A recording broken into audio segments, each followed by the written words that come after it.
The landscape pictured here is part of the rolling countryside of Wisconsin, and the procession, advancing so steadily across the hills, is engaged in a most unusual operation. In fact, the operation is making communications history. It is one involving plowing and planting, as is appropriate in a land of pleasant farms. But the plow behind the 95 horsepower tractors is far different from those that usually break the soil of farmlands.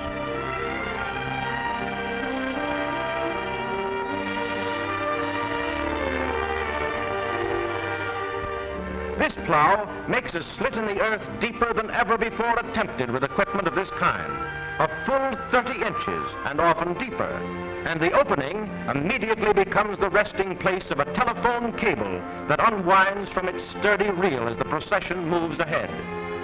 The history-making aspect of the event is this, that the sections of cable here being buried are part of a newly developed system of transmitting human speech. It is called a coaxial cable, and this installation, partly underground and partly overhead, for 200 miles across the friendly Wisconsin countryside, is the first of its kind in America to form a part of the country's long-distance network.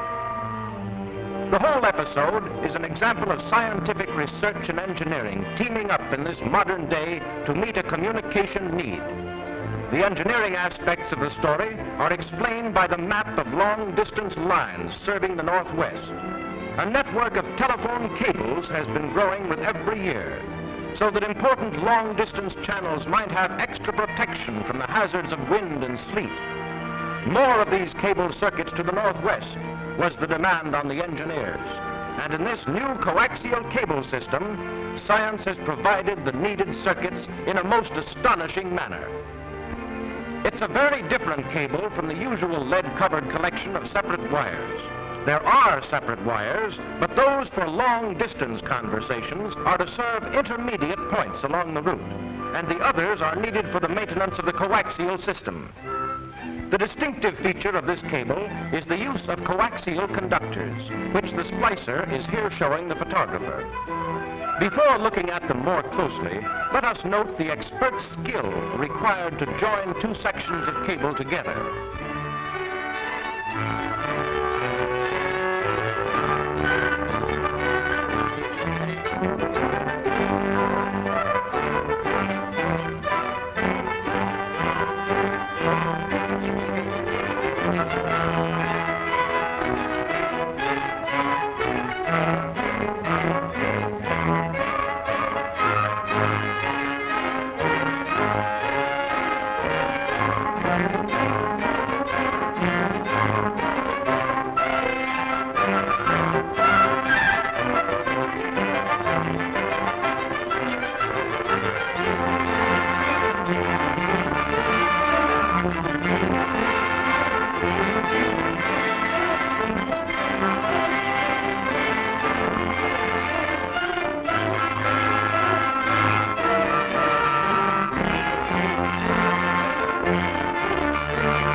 Each of the four coaxials consists of a tube as an outer conductor, with a copper inner conductor down the middle.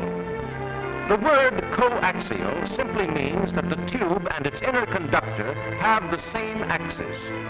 The tube is only as large as a lead pencil, many times smaller than a long-distance cable with hundreds of wires. Yet it will transmit just about as many telephone messages. To be specific, two of these coaxials, one for each direction of transmission, will permit as many as 480 telephone conversations simultaneously.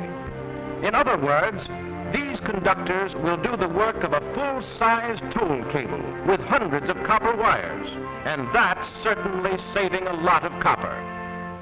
On the screen before you is shown the electrical apparatus that makes possible this multitude of non-interfering spoken messages. This apparatus is the result of discoveries and inventions during a period of nearly 3 decades in the development of what the telephone scientists call carrier current systems. It is a fascinating, complicated electrical creation, utilizing vacuum tubes, quartz crystal filters, copper oxide modulators, transformers, and other components of today's communications art. This is the complex apparatus installed at each terminal of the cable.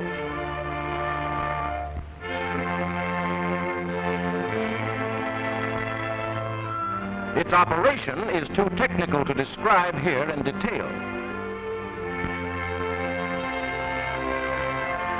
Its function, however, can be suggested by means of a simple illustration.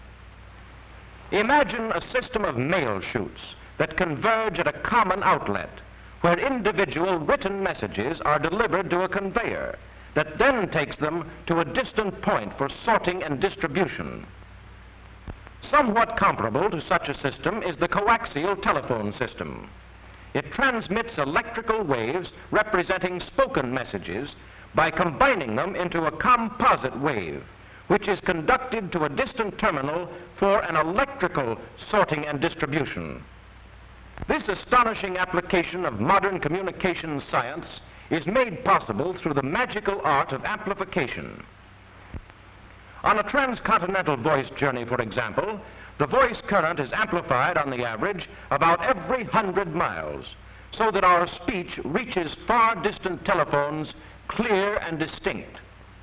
Since there are separate amplifiers for each wire circuit, and since there are often hundreds of these wire circuits on a single route, it is necessary to have special buildings known as repeater stations in which to house the amplifying equipment. But the new coaxial system does not involve separate wires as voice channels. Instead of wires, it uses carrier waves. And so the telephone scientists had the problem of perfecting a device that would amplify a composite wave made up of 480 voice currents.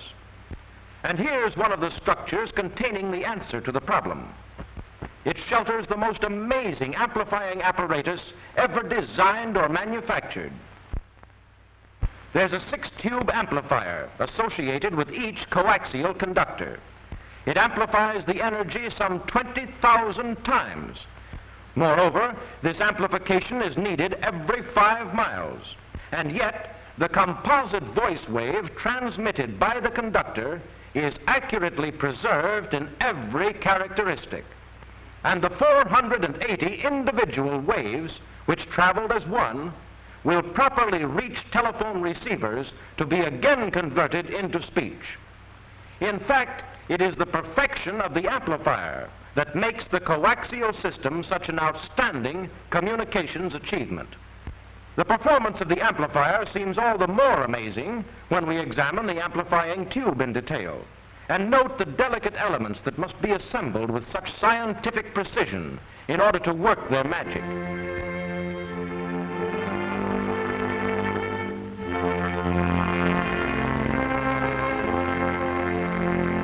Unusual skill and painstaking care are required in its assembly. The filament, for example, is finer than a human hair.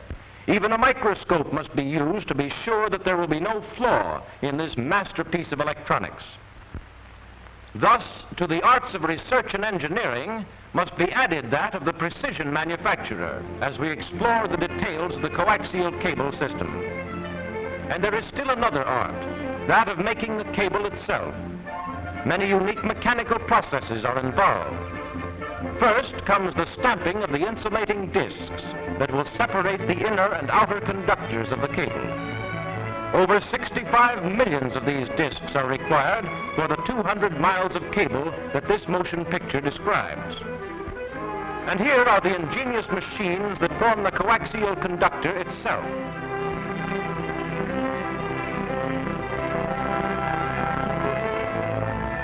The first step is to attach the insulating discs to the wire that will become the inner conductor of the coaxial tube.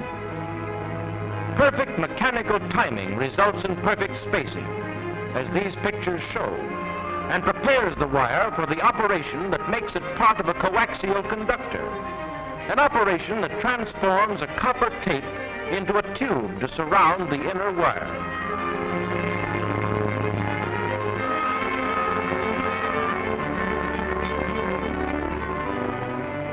A wrapping of steel tape around the tube is the next process in this cable making technique.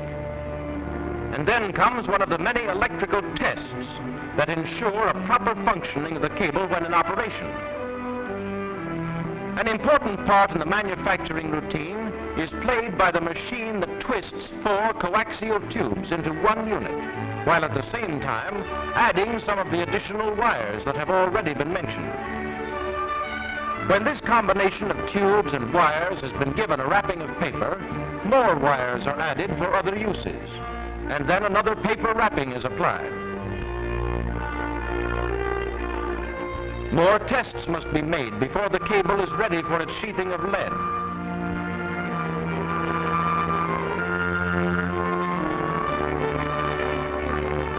After protective coverings are added to this leaden sheath, a final test shows no defects that will prevent the cable's electrical performance, and it is ready for its task. So it is that many arts and many skills have given telephone men a new circuit structure and a new technique in making this structure an agency of service.